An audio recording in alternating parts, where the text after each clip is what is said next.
Ils sont rentrés par derrière et on avait une partie de notre flotte qui était alignée là et ils sont venus et ils ont pris 700 litres de gasoil.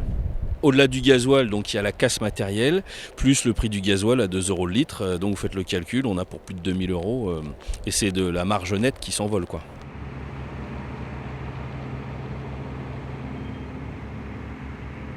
C'est vrai qu'on a noté depuis le début de l'année, notamment depuis la hausse importante des carburants, une recrudescence de ce type de délinquance.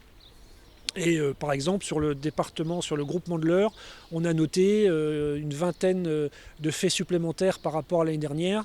Donc oui, c'est un phénomène qu'on suit tout particulièrement et sur lequel on a conduit des actions spécifiques. On a deux directions d'action.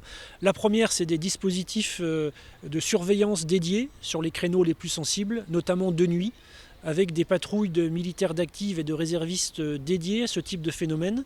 Et puis une action préventive très forte vis-à-vis notamment du monde agricole. On a un partenariat très étroit avec la FNSEA notamment et le monde agricole pour des échanges d'informations. Et puis on reçoit en ce moment de façon très régulière des élus, des maires pour échanger sur leurs problématiques et notamment sur la sensibilisation par relais de toutes les populations qui peuvent être victimes de ce type de siphonnage et de vol.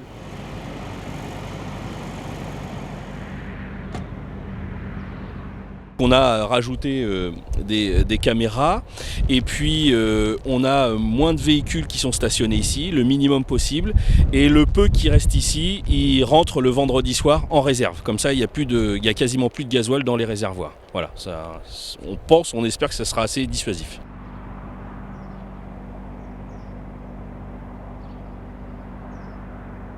Les vols aux particuliers sont très très rares. On a quelques situations, mais c'est vraiment une infime minorité.